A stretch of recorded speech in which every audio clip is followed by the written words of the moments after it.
A good rookie draft class doesn't just bring hope for the fan base and the organization. Sometimes they bring bad news for veterans. Who are the New Orleans Saints veterans whose jobs may be on the line? We got all that and a little bit of lanyap for you on today's episode of Locked On Saints.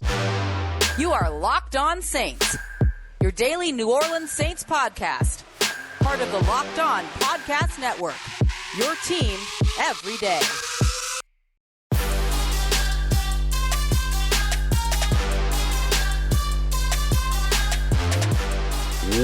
What is good, Who Dat Nation and Who Dat family? Welcome into another episode of Locked On Saints, your daily podcast covering the New Orleans Saints, part of Locked On Podcast Network, your team every day. Thanks so much as always, making Locked On Saints your first listen of the day every day. Don't forget that we are free and available on all platforms, including on YouTube as well. And I'm your host, Ross Jackson, at Ross Jackson Nola on Twitter. You can find me over at USA Today's Saints Wire, Tuesdays on Locked On NFL, and here with you every single Monday through Friday on Locked On Saints. And today's episode of Locked On Saints is brought to you by our friends over at BetOnline. They've got more odds, lines, and props waiting for you over there than ever before. Go and check them out today. BetOnline, where the game starts. On today's episode, I want to talk about some veterans who, because of a great draft class, because of some really nice moves in free agency, maybe even some undrafted free agents that could potentially be pushed off the roster. So we're going to start with 3 on offense, 3 on defense, and then we're going to wrap up with a couple of stories, including Chris Olave topping Matt Williamson here on the Locked On Podcast Network's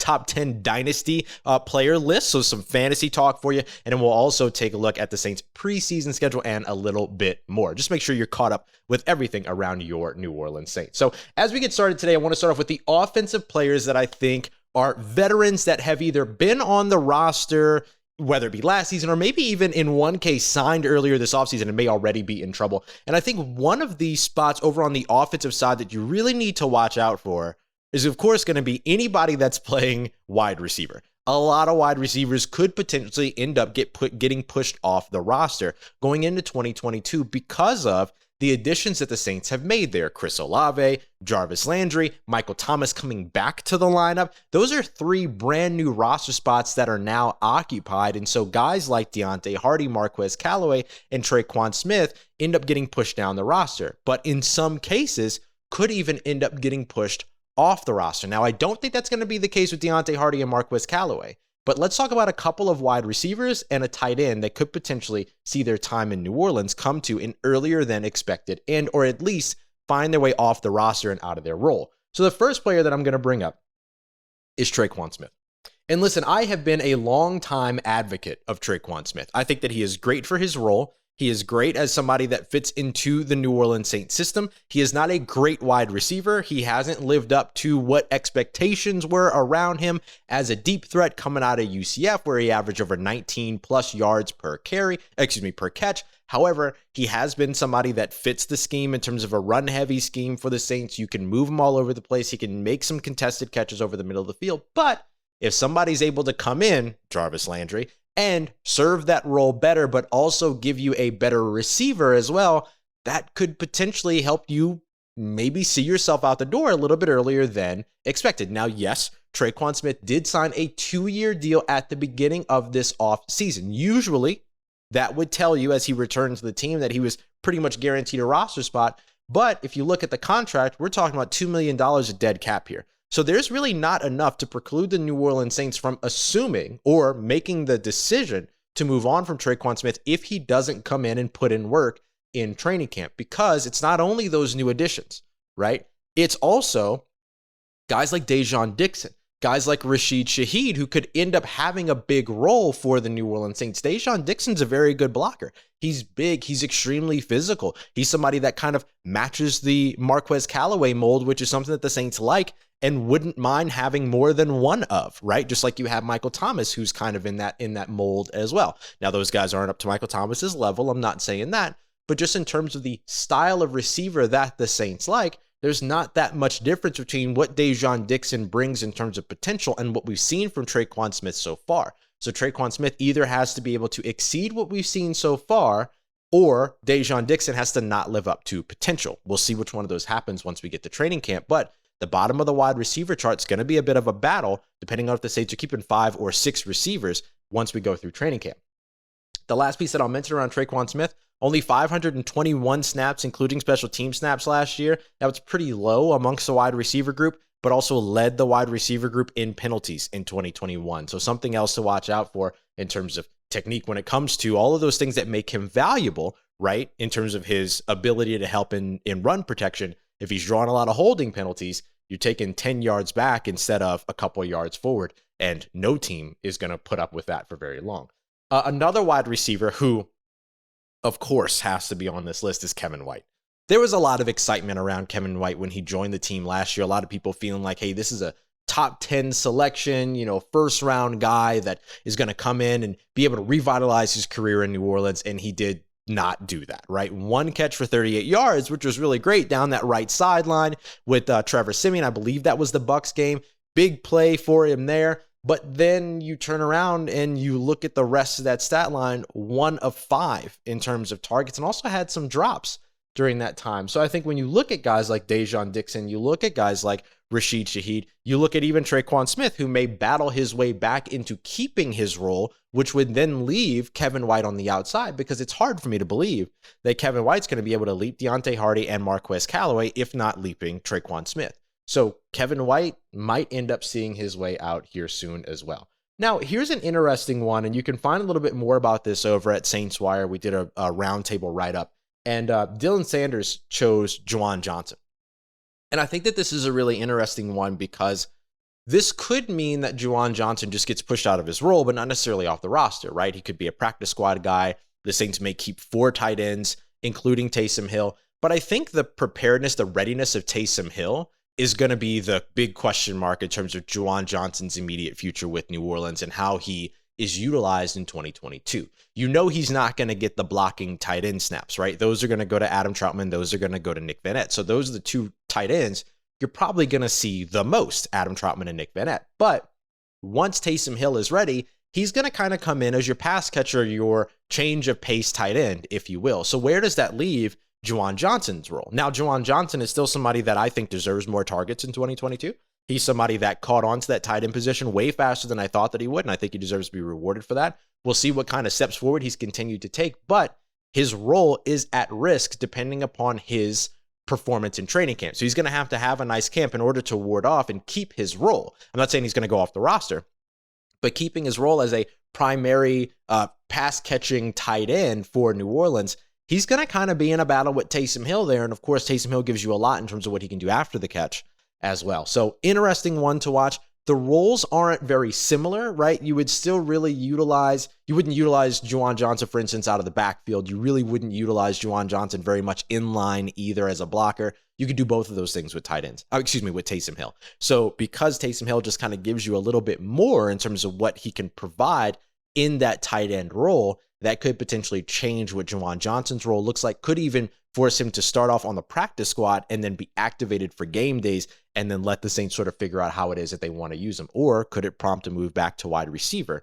in that case as well? I don't think that will be the case. I think he'll stay at tight end, but it'll be interesting to see where he starts the season. Does he start the season on the 53 or does he start it over on the practice squad? So those are the offensive players. Let's talk about the defensive players who could potentially see their roles change in 2022 based upon the new arrivals in New Orleans. And one of them just signed recently and is already potentially going to find his way off the roster. We'll talk about that and break much more down as we continue on with today's episode of Locked On Saints. But first, I'm going to tell you about our friends over at BetOnline, the number one place to place all of your sports betting wagers, get all of your sports betting information as well. New Orleans Saints opening week 1 as 3.5-point favorites.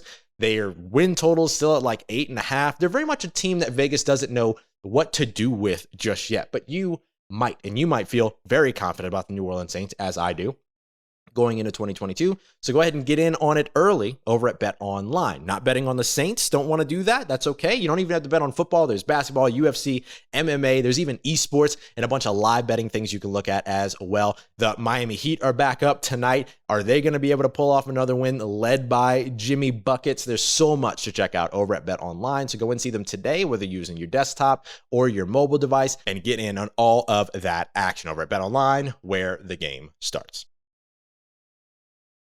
All right, family, continuing on with today's episode of Locked On Saints. Thanks as always, making Locked On Saints your first listen of the day every day. Don't forget to go and check out Locked On Pelicans today as well with host Jake Madison, getting you all caught up with everything going on around those New Orleans Pelicans. We have a lot of excitement ahead of them. Speaking of a lot of excitement ahead of the New Orleans Saints roster has been a bit revamped this season. And even though there's a couple of big changes over on defense, this is still going to be a very, very good defense because the depth should be able to challenge last year's depth as well. We saw the New Orleans Saints deal with a ton of injuries last year, a record 58 different starters in 2021 with the addition of Director of Sports Science, Matt Reyes. Certainly they're hoping that that won't be the case in 2022. However, building up depth is still very important. I think the Saints have done a very good job of that. And because of that, some quality players and some familiar names may end up finding their way off of the roster, at least a 53-man roster, in 2022. At the very least, they may see their roles change, right? They could go to the practice squad. Maybe they see a little bit less time in rotation, all of that. But in one case, there's a player who was just signed who may never really end up seeing the field for the New Orleans Saints. And it's a weird situation because you don't often talk about that, right? We often talk about a free agent getting signed and they have a specific role. They're going to be on the roster, all of that, right? But this time, Daniel Sorensen was signed very early this offseason, or much earlier this offseason.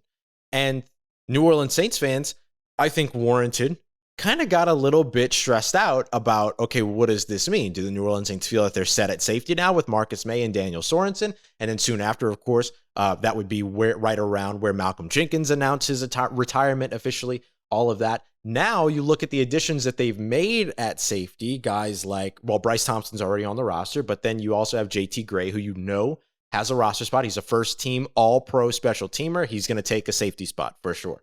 You add Tyrann Mathieu. You have Smoke Monday come into the building as an undrafted free agent. Now, all of a sudden, you look at the safety room, which, of course, is also populated by players like C.J. Gardner-Johnson and P.J. Williams, who play multiple roles, even though C.J. is a little bit more of course, that nickel corner. But you look over at the safety roster, and there's a lot of guys here. Justin Evans, who they also signed, that could potentially push Daniel Sorensen, who was just signed this offseason, right off the roster before he even gets a chance. Now, we talked about that being a possibility from the very beginning, right? Daniel Sorensen was brought in as somebody to sort of be a replacement for Jeff Heath, who was a core special teamer for the team. You saw Daniel Sorensen probably filling that same role, but now you've got guys like Smoke Monday, you've got guys like Justin Evans, who's a big-time hitter, both those guys big-time hitters, that could potentially compete for special teams roles and immediately push Daniel Sorensen out of the building before he even gets a chance to be on the field in terms of a regular season game. And that wouldn't surprise me, especially because you can't even make the veteran leadership argument in favor of keeping Daniel Sorensen because now you have Tyrann Mathieu.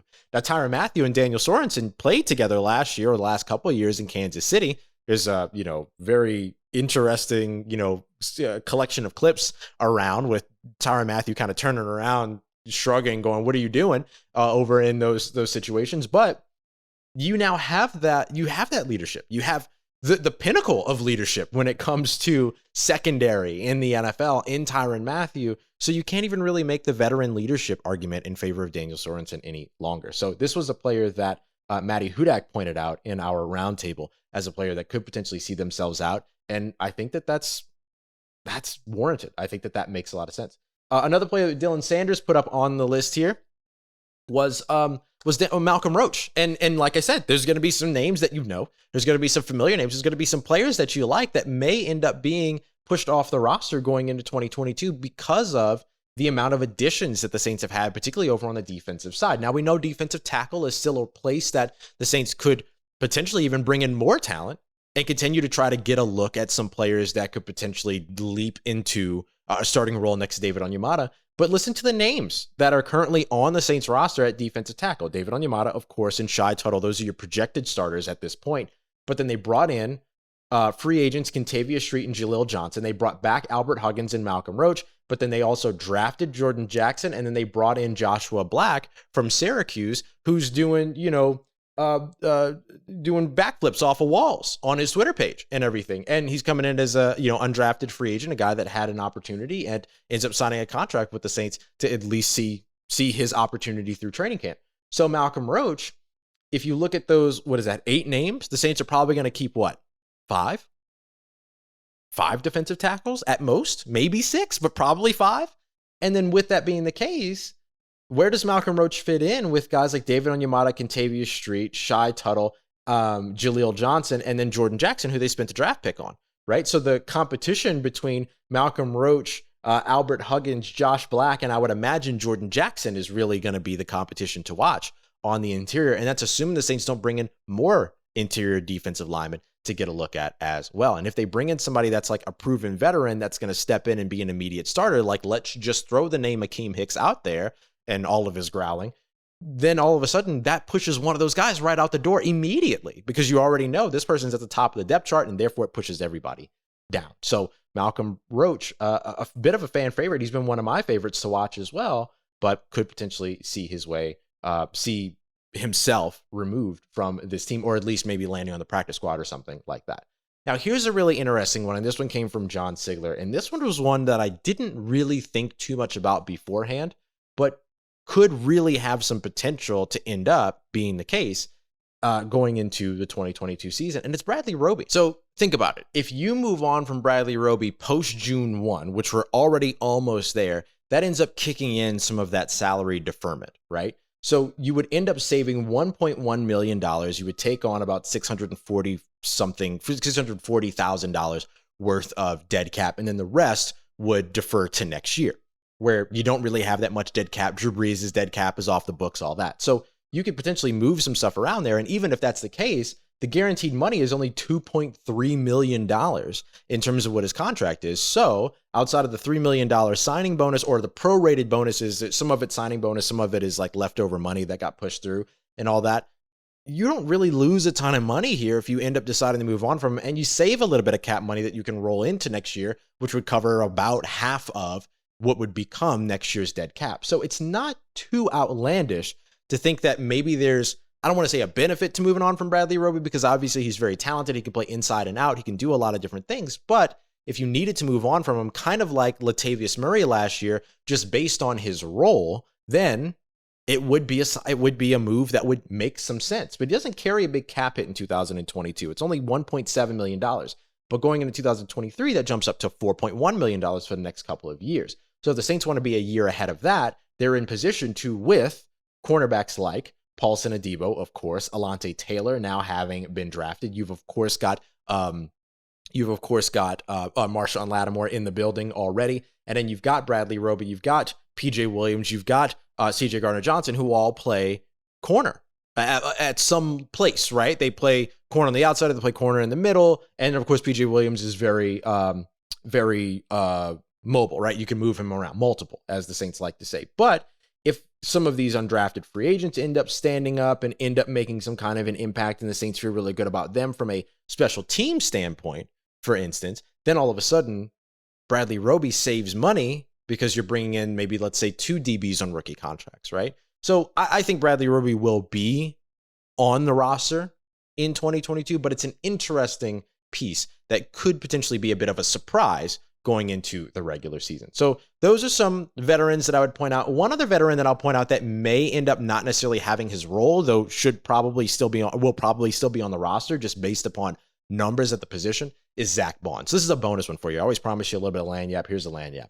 Zach Bond maybe can get, some of those special team snaps that he's been getting, all that, but he hasn't really figured out, and the Saints haven't really figured out what his role is over on defense. So he could be a tradable asset, or he could be somebody that's simply leapt by, let's say, a Demario Jackson, who has a ton of special teams value and plays a more traditional style of linebacker that's a little bit more easy to plug in and play, right? Now we'll have to see how much Demario Jackson, who was drafted in the 5th round of this year's draft, ends up progressing and developing as a defender, but that could have some impact on Zach Bond. Another guy would be Caden Ellis, who could potentially push Zach Bond for that time as well. Also a core special teamer, and a guy that I wouldn't be surprised if he sticks on the roster, becomes a special teams captain sooner rather than later. Okay, coming up next, we're going to dive into a little bit more on the captain talk. I'm going to tell you who I think the New Orleans Saints captains are going to be, an early prediction on that for 2022, but we're also going to dive in a little bit more on some dynasty rankings. Matt Williamson naming one of the Saints rookies as a top 10 dynasty selection. We'll talk about who that is and why, and we'll take a look at the Saints preseason schedule as well. We got all that coming up for you as we continue on and wrap up today's episode of Locked On Saints. But first, I'm going to tell you about our friends over at Rock Auto. I just Bought something else from Rock Auto, had a rear mirror issue with some glass, just bought the glass. Really easy and simple to replace. It's super easy. You can find a bunch of like tutorials on YouTube and everything for how to do it. It takes like 10 minutes.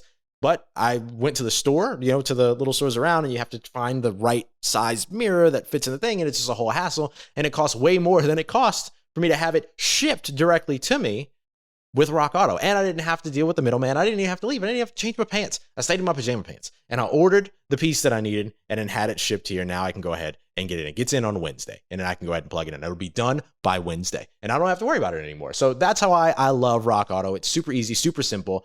They make it really, really simple. And the best thing about it is that you're not paying a different price because you're a do-it-yourself, or you're still paying those wholesale prices. Everybody pays the same price at Rock Auto, unlike those name brand stores. So leave them alone and head over to rockauto.com today. Go ahead and check out their extensive and super easy to navigate catalog. And when you find what you need, as you're checking out, make sure you let them know that Locked On sent you by writing Locked On in the How'd You Hear About Us section. Amazing selection, reliably low prices, and all the parts your car will ever need at rockauto.com.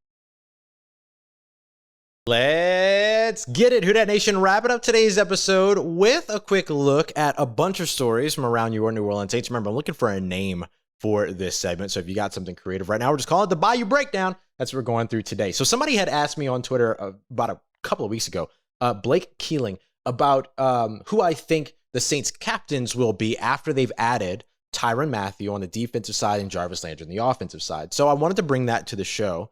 And this felt like a good opportunity to do it. So let's talk a little bit about captains and who those are going to be. We talked about the guys that could potentially end up off the roster. Now let's talk about the guys that are going to be given maybe the highest honor on the roster in terms of in-season play.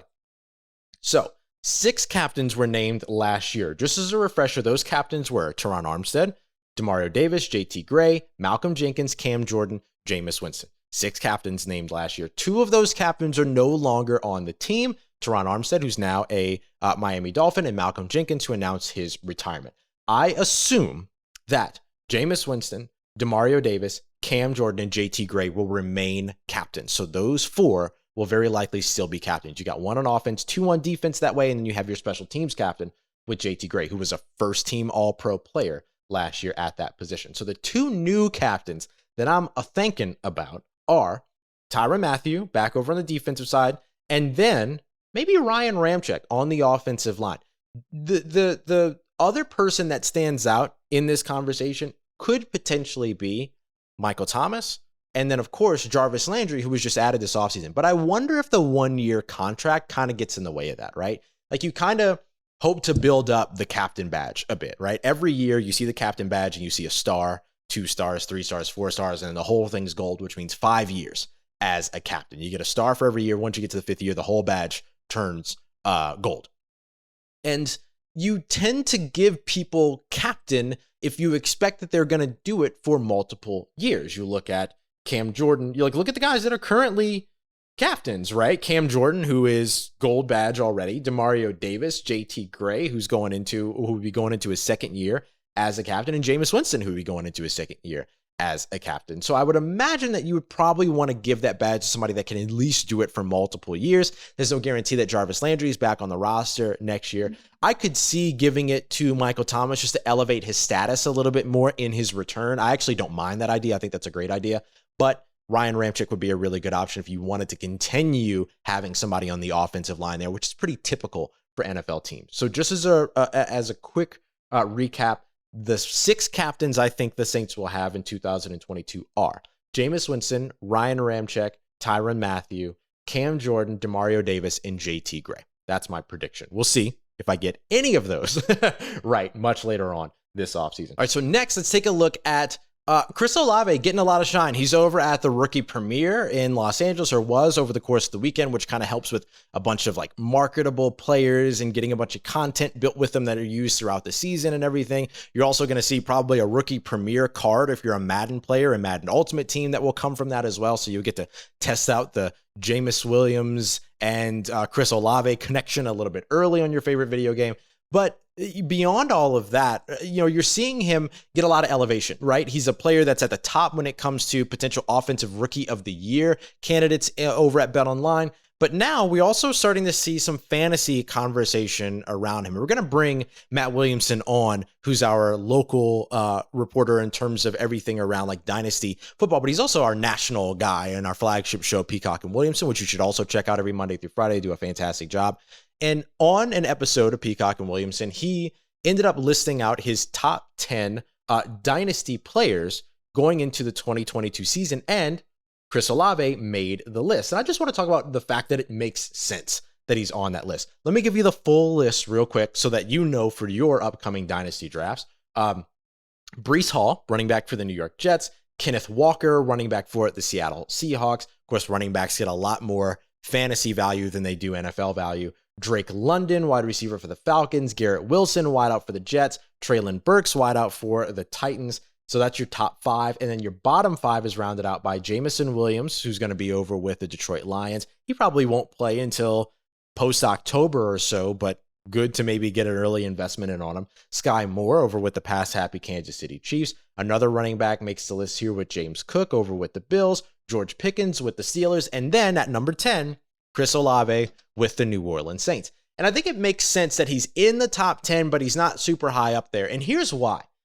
Chris Olave is going to be somebody that's explosive, but he's going to be a bit of a home run hitter in the New Orleans Saints system as long as Michael Thomas is in New Orleans. Guys like George Pickens and Jameis Williams and Garrett Wilson and Drake London, those are all going to, Tre'Quan Burks, those are all going to be number 1 guys in their offense. Chris Olave is not necessarily going to be that. He can turn into that if you need him there, but you don't right now. Michael Thomas is going to be your number 1 guy. He's going to be the first read. He's going to be all that, right? So that means that Chris Olave has a lot of value in terms of being a wide receiver that can take the top off and rack up some fantasy points because of the yardage and touchdowns that he's going to get. But he's not going to get the same level of targets as, let's say, a Tre'Quan Burks in Tennessee, when Tennessee literally traded away A.J. Brown only to then have to draft A.J. Brown 2.0 in Tre'Quan Burks to get him back in Tennessee. So he's immediately going to replace A.J. Brown's production and A.J. Brown's focus in the offense. Chris Olave, not necessarily that he's going to play a complementary role. So I like that Chris Olave ends up in the top 10, but I also understand that he's number 10 as opposed to within the top 5 and stuff like that. But really cool to see just the amount of attention that Chris Olave is getting nationally, right? This is one of our national guys talking about him. He's over with the rookie premiere. He's topping the odds for offensive rookie of the year. Really, really cool to see. All right, to wrap us up, I want to talk and break down the New Orleans Saints preseason schedule because we haven't really gotten an opportunity to talk about it yet. We know the opponents and we know the order in terms of the Texans, the Packers, and the Chargers. However, now we have some dates and some additional information. So the New Orleans Saints will open up their preseason in Houston at NRG Stadium on August 13th at 7 p.m. Central Time. That will be their preseason game against the Houston Texans, an early look at what the Houston Texans are going to look like on offense, and of course what the New Orleans Saints new look defense and these rookies are going to look like. So that'll be our first opportunity to really, really see them in full speed action August 13th. Then we'll see them travel again for their second preseason game, which doesn't yet have a date or a time, but it's with the Green Bay Packers. The additional detail to that is that the Saints and Packers are working on joint practices in Green Bay. So that'll be really cool and an opportunity to be able to see and give the reporters a lot of opportunity to get away from the Louisiana heat and enjoy some of that Wisconsin summer over there. And then they'll close out the preseason against the Los Angeles Chargers again in the evening, August 27th. That's a Saturday night at 7 p.m. Central Time. And then we roll right into week 1 of the NFL season. So that's everything you need to know about the early look and the exhibition games that we get for the New Orleans Saints. All right, y'all, coming up on tomorrow's episode, I didn't get to it today. I'm so sorry. It slipped my mind, but we'll get it in tomorrow. Take a look at the one thing that has nothing to do with personnel that can make or break the New Orleans Saints season. We got that coming up for you tomorrow. Remember, we're here every Monday through Friday on Locked On Saints, and I thank you so much for making us your first listen of the day every day. Don't forget to go and check out the Locked On NFL podcast as well. Myself and Luke Braun hosting Tuesday's episodes, but you have a ton of fun across the entire lineup of our Locked On NFL hosts all throughout the week, every Monday through Friday, everything you need to know around the league in less than 30 minutes. Thank you so much, as always, making me a part of your day again today. I will see you tomorrow. And as always, for everything you need in between these episodes, make sure you follow me on Twitter at Ross Jackson, NOLA. Hit me up. Let me know how the family's doing. Let me know how you're living. Let me know how your mom and them. And trust you, that nation. I'll holla at you.